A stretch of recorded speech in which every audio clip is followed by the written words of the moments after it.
1658 दिल्ली, हिंदुस्तान का दिल, मगर धड़कता था। धड़कनों की आवाज दबी हुई थी एक क्रूर बादशाह के पैरों तले, और वो था आलम। का मतलब है हमारी खिलाफत करना। चारों तरफ सिर्फ और सिर्फ गरीबों और मजलूमों की चीख पुकार। तुम जैसे काफिरों को दीन के रास्ते पर लाना होगा। वजह सिर्फ एक सपना, पूरे हिंदुस्तान पर मुगल सल्तनत का परचम लहराना। इस सपने को पूरा करने के लिए वो किसी भी हद से गुजरने को तैयार था। काफिरों को या तो मौत के घाट उतार दिया जाता था या फिर उनका धर्म परिवर्तन कर दिया जाता था। मुंह में गाय का मांस ठूसना, उन पर पेशाब करना, धर्म परिवर्तन के कई तरीके थे। औरंगजेब ने केवल दूसरे धर्मों पर ही नहीं बल्कि इस्लाम के भी कई संप्रदायों पर अपना कहर ढाया, क्योंकि वो उसकी सोच से मेल नहीं खाते थे।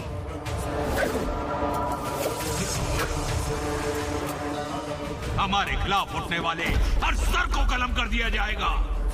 हर शख्स सिर्फ और सिर्फ इस्लाम की राह पर चले। आमीन।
जब आज का मुगल बादशाह औरंगजेब एक 16 साल का जवान शहजादा था,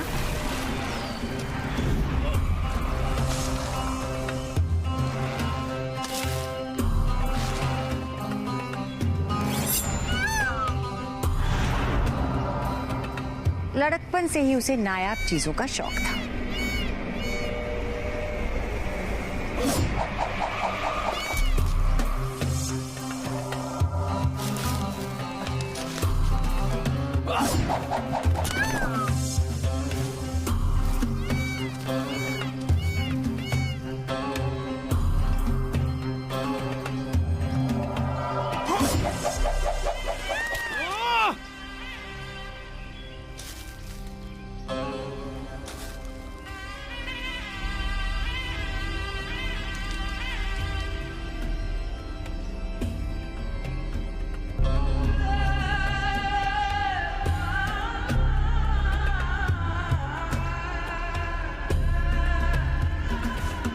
उसे जो चीज पसंद आ जाती थी या तो वो उसे पाकर ही दम लेता था या फिर तबाह करके।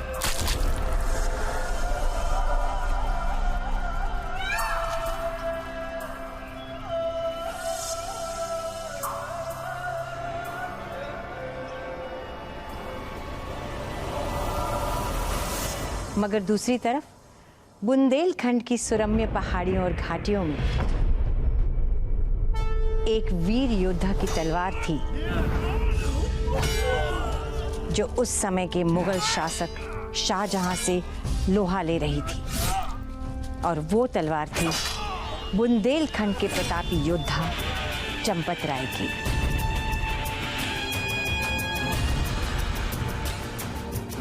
लेकिन चंपत राय इस लड़ाई में अकेले नहीं थे। उनकी पत्नी वीरांगना सारंधा भी उनके साथ इस लड़ाई में कंधे से कंधा मिलाकर लड़ रही थी। मगर स्वदेश की आजादी का युद्ध हमेशा बाहरी आक्रमणकारियों से नहीं किया जाता।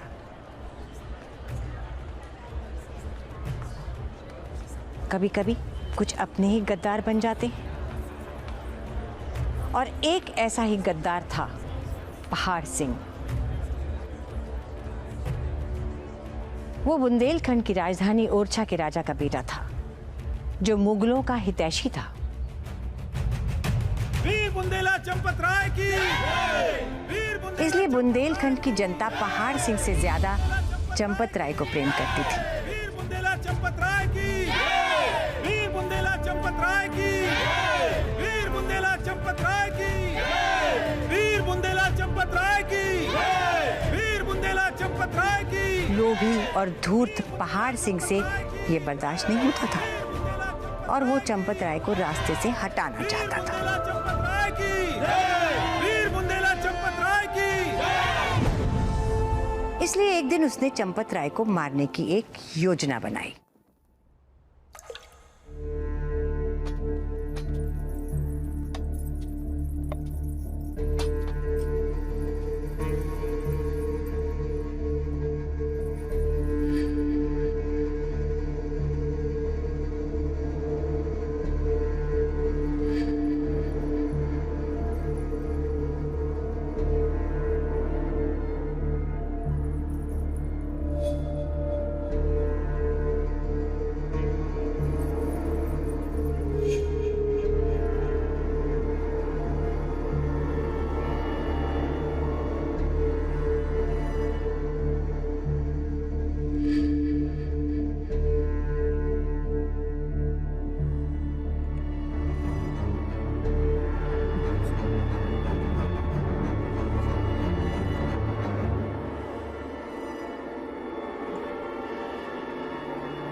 मगर जाको राखे साइयां मार सके न कोई। चंपत राय के एक स्वामी भक्त सिपाही ने अपनी जान की बाजी लगाकर उनकी जान बचा ली। पहाड़ सिंह, इतना बड़ा विश्वासघात।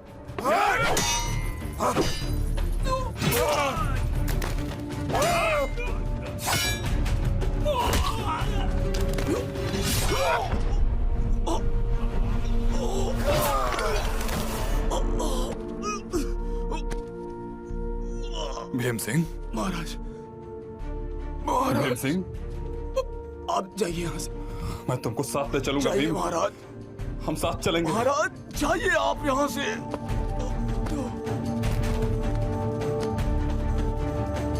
इस पूरे कांड में चंपत राय की जान तो बच गई, मगर उन्हें ओरछा छोड़कर भागना पड़ा।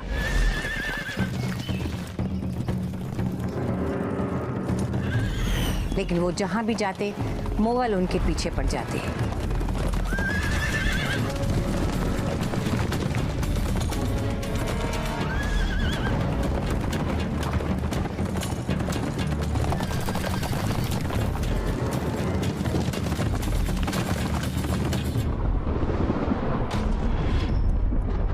एक भयानक काली रात में छुपते छुपाते एक दिन जब वो मुगलों से घिर गए तो चंपत राय और गर्भवती रानी सारंदा को एक गुफा में शरण लेनी पड़ी।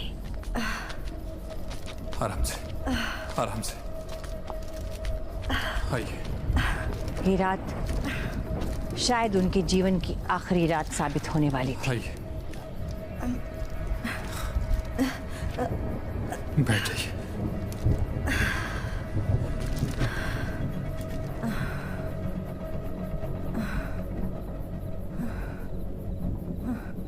मैं आ रहा हूं।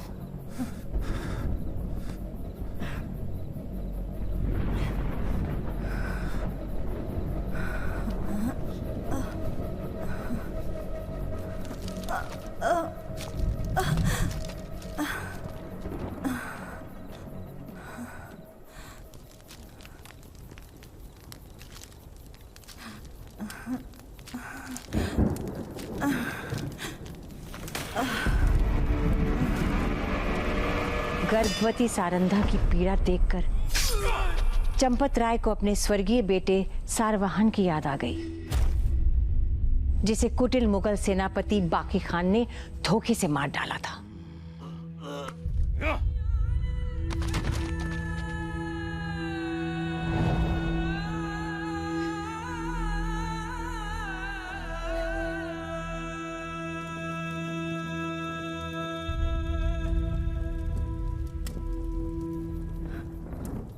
स्वामी,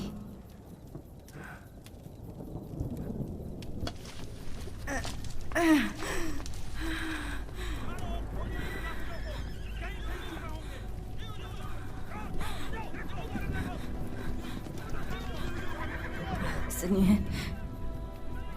सिर्फ आप जानते हैं कि हम यहाँ हैं, मुगल नहीं। आप जाइए यहाँ से, हमारी चिंता मत कीजिए, जाइए। धन्य है ये वीर प्रसूता भूमि, जिसकी वीरांगनाओं में अदम्य साहस और असीम धैर्य है। हम आपसे वादा करते हैं, जब तक हमारे शरीर में लहू की एक बूंद भी है, हम आपको कुछ नहीं होने देंगे। वादा करते हैं आपसे।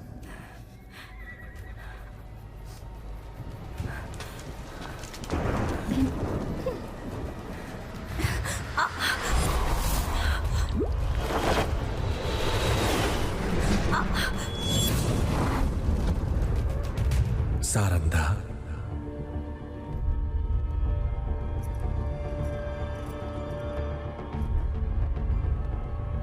बुंदेलखंड की पावन भूमि को आतताइयों से मुक्त करवाने वाला शक्ति पुत्र तुम्हारी कोख में आ चुका है। परमात्मा ने उस युग पुरुष की मां होने का गौरव तुम्हें प्रदान किया है।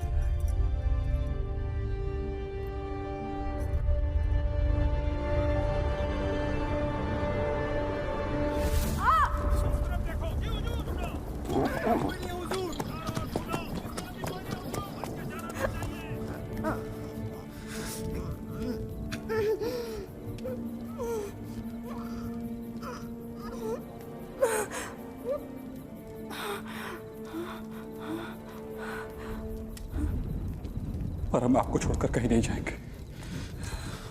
आप कैसी बातें कर रहे हैं? आप जाइए, आप हमारी चिंता मत कीजिए। माँ विंध्यवासिनी है ना हमारे साथ। नहीं सारंधा, आप समझ क्यों नहीं रहे हैं? आप अपना कर्तव्य पूरा कीजिए। हम ठीक है। आप जाइए, आप जाइए, आप जाइए, आप जाइए, आप जाइए, आप जाइए। हम संभालेंगे, सब संभालेंगे। आप जाइए, आप जाइए।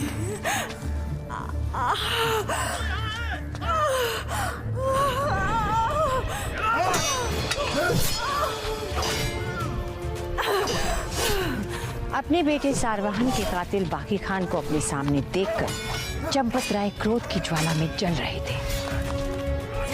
वो उससे और मुगल सैनिकों से अकेले लोहा ले रहे थे। उधर प्रसव पीड़ा से जूझती सारंधा अपने बच्चे को जन्म दे रही थी।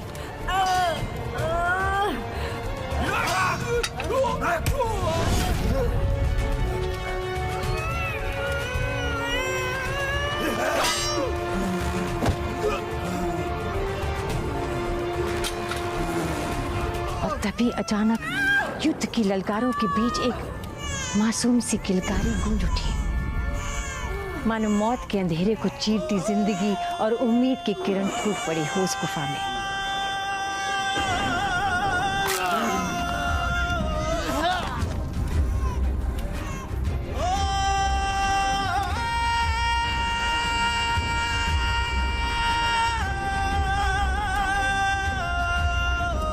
जीवन मृत्यु के इस द्वंद्व के बीच पैदा हुआ बालक साधारण कैसे हो सकता है? भूमि है बुंदेल की, शौर्य की है वीर की, धर्म वीरों की ये पहचान, धर्म वीरों की ये पहचान।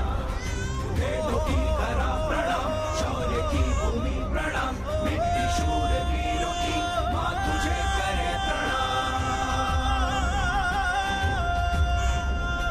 वेदों की तरह प्रणाम, शौर्य की भूमि प्रणाम, मिट्टी शूर वीरों की मां तुझे करे प्रणाम।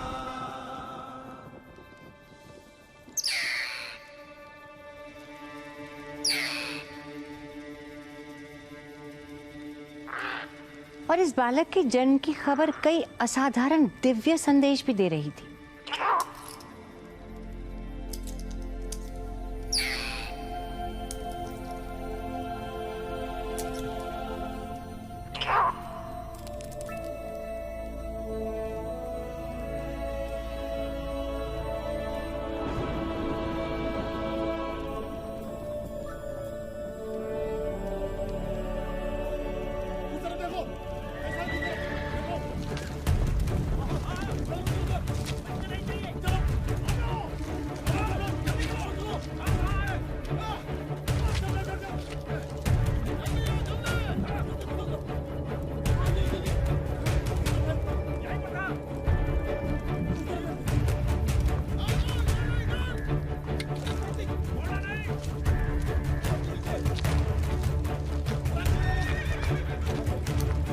मगर चंपत राय और सारंधा की असली परीक्षा अभी बाकी थी। कर हिम्मत, बांध ले कमर, ले हुक्म सब साथ, पीयू पास हो पहचान के और छोड़ सब साथ।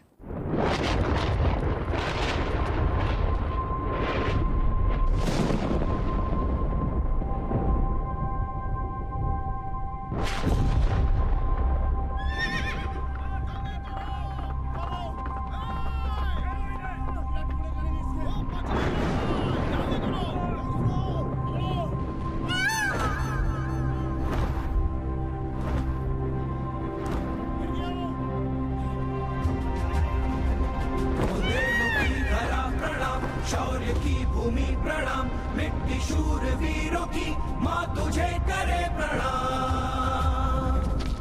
रानी ले कंधे चढ़ा,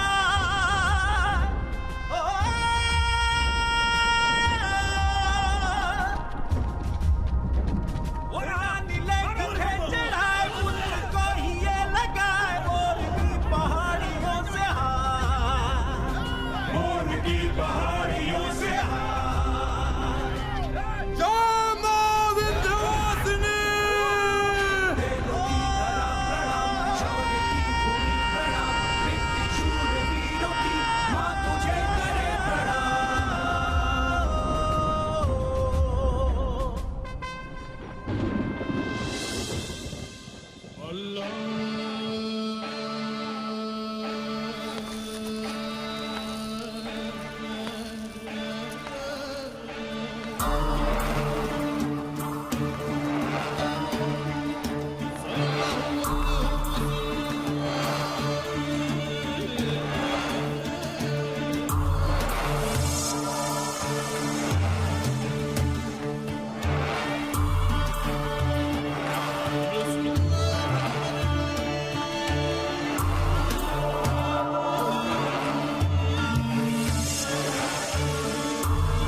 बादशाह का इकबाल बुलंद रहा है।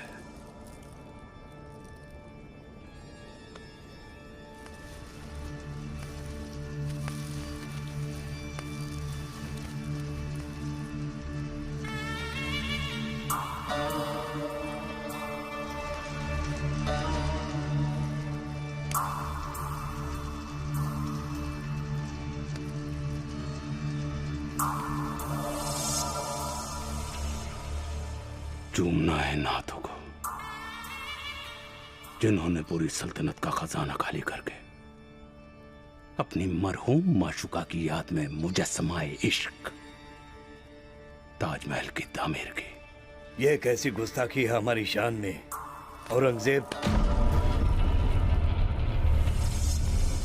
गुस्ताखी तो आपने किया बाहुजूर, जो मोहब्बत में अंधे होकर अपने तख्त को भी नीलाम कर दिया।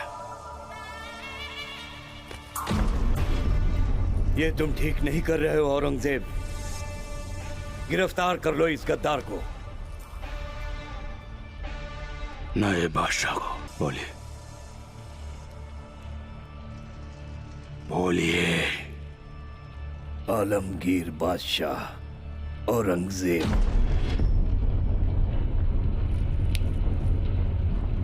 ले जाओ इन्हें, और याद रखना इनकी खिदमत में कोई कोताही ना हो। आखिर ये हमारे अब्बा हुजूर हैं। और हां, इन्हें उसी जगह नजरबंद करना जहां से इन्हें अपनी मरहूम बीवी का मकबरा साफ दिखाई दे। जी हुजूर।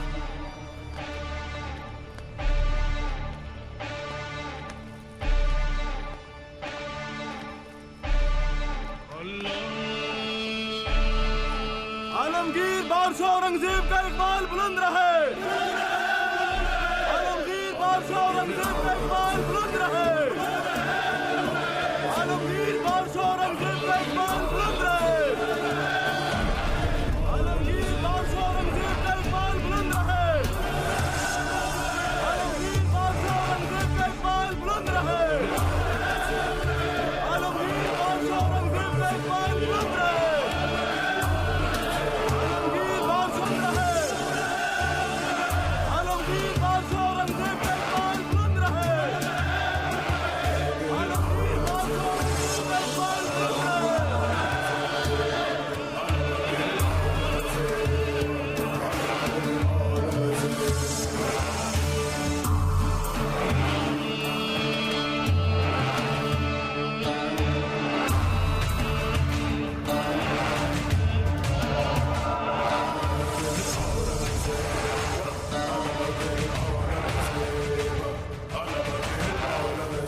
देखते हैं कि बाल छत्रसाल इन दोनों वस्तुओं से किसे चुनते हैं।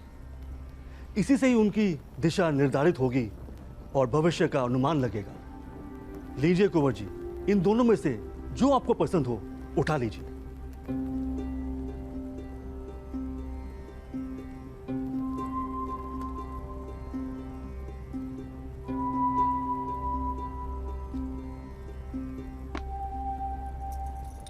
हम लड़ेंगे भी और लिखेंगे भी।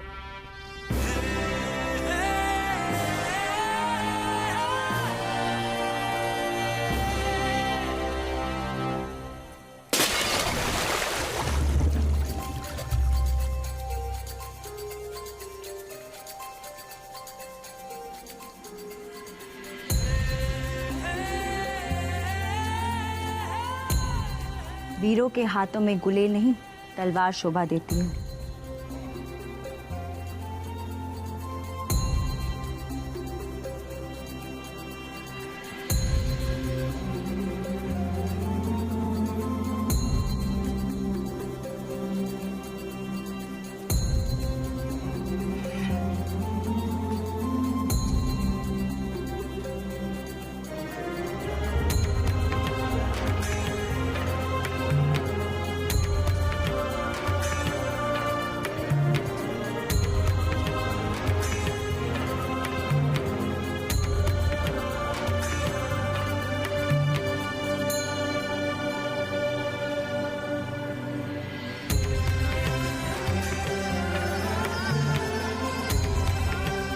वक्त का पहिया अपनी रफ्तार से आगे बढ़ रहा था।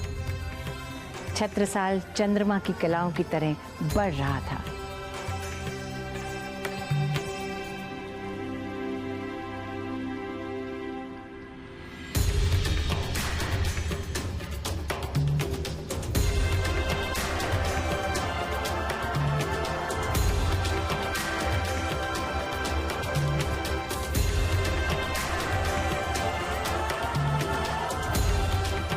उनका लालन पालन माता सारंधा ने ही किया था। उन्हीं से छत्रसाल को शस्त्र और शास्त्र दोनों का ज्ञान प्राप्त हो रहा था।